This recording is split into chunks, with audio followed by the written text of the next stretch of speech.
السلام علیکم ورحمۃ اللہ۔ صحابہ کرام میں سے کون سب سے زیادہ افضل ہے؟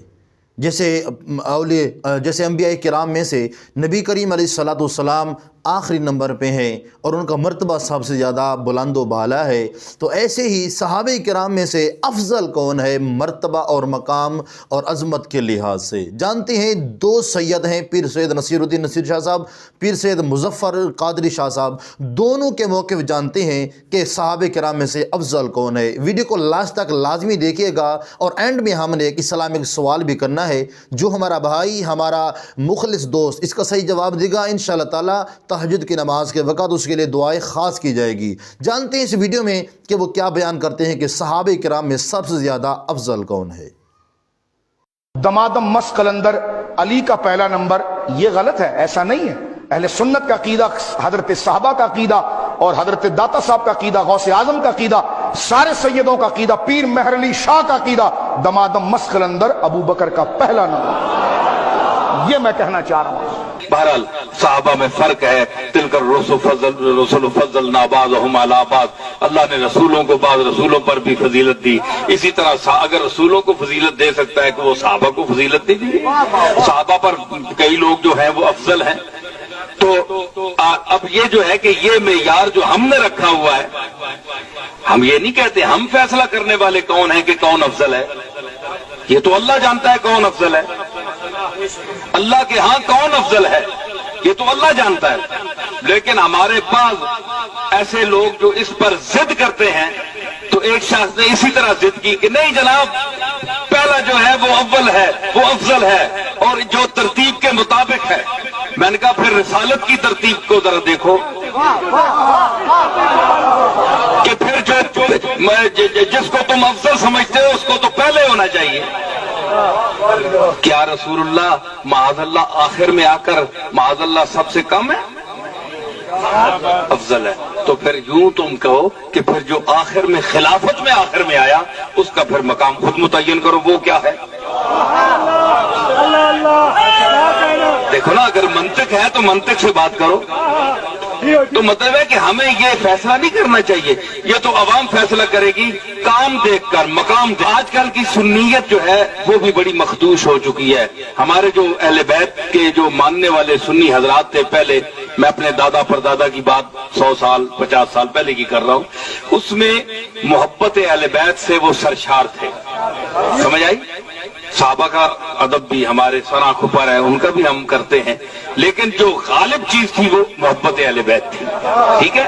لیکن آج جو خارجی اثرات ہم پر پڑے ہیں، مثلا یہ جو نئے فرقے سر اٹھا چکے ہیں، اب ان کا یہ خیال ہے کہ آل محمد کو نیچے کیا جائے اور دوسرے طبقے کو اوپر کیا جائے، سمجھ آئی نا؟ تو یہ آل محمد سے یہ جو سلوک ہے یہ آج کا نہیں ہے، یہ یزید کے دور سے شروع ہوا ہے، ٹھیک ہے نا؟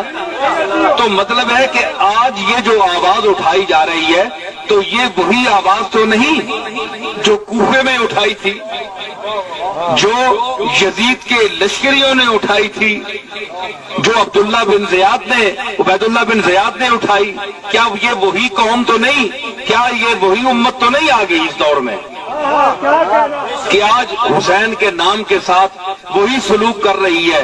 حسین کے ساتھ جنہوں نے جان دی، اپنی نثار کیا سب کچھ، آج ان کے ساتھ وہی القاب اور وہی چھوٹے چھوٹے پمفلٹ چھائے کر کے حسین کی عظمت کو گرانے کی کوشش کر رہی ہے، اور یہ کہہ رہی ہے کہ جناب بنو امیہ جو تھے یہ آپس میں بھائی بھائی تھے، ان کی رشتے تھے۔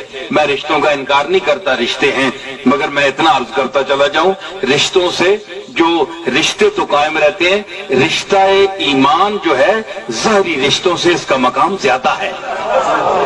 اگر یزید کا سنیں بات، اگر یزید کا رشتہ کملی والے سے بھی ثابت ہو جائے نا، تو یزید کا کردار ایسا ہے کہ وہ کملی والے کے ساتھ منسوب ہونے کے قابل ہی نہیں۔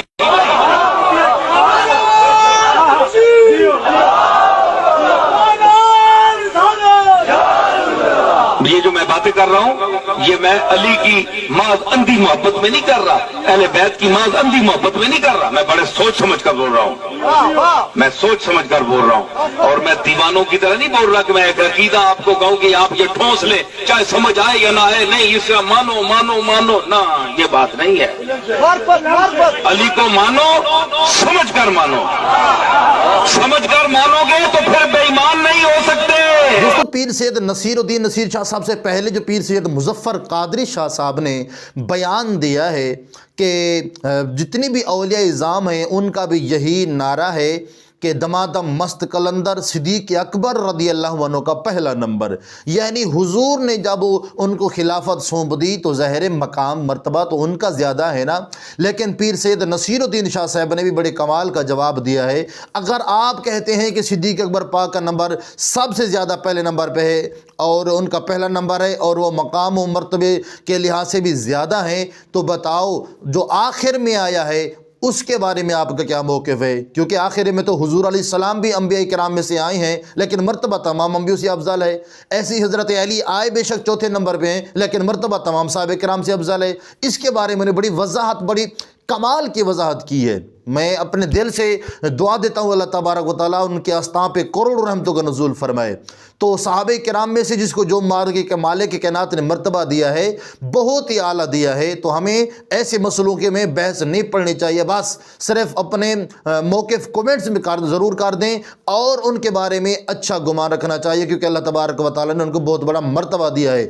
دنیا کے خراب اولیاء اعظام بھی مل کر ایک صحابی کی جوتی کے برابر نہیں ہو سکتے، تو اسی لیے ان کا بہت بڑا مقام ہے۔ وہ سوال جو آج ہم نے کرنا ہے وہ سوال یہ ہے کہ نبی کریم صلی اللہ علیہ وآلہ وسلم مدینہ المنورہ شریف میں کتنی عرصہ آپ وہاں پہ جو ہے مقیم رہے؟ مدینہ شریف میں کتنی عرصہ حضور علیہ السلام نے گزارے تھے؟ کومنٹس میں لازمی جواب دینا ہے، جس کا فرسٹ ٹائم پہ جواب ہوگا انشاءاللہ تبارک و تعالیٰ اس کے لیے دعائیں خاص کی جائے گی۔ ویڈیو کو شیئر کیجیے گا تاکہ ہر مسلمان اس کو ان کی نالج میں بہت بڑا اضافہ ہو جائے۔ اسلامک ویڈیو ہے اور ہر مسلمان کو جاننا بھی بہت ہی بے انتہا ضروری ہے۔ ملتے ہیں نیو ویڈیو کے ساتھ۔ السلام علیکم ورحمۃ اللہ وبرکاتہ۔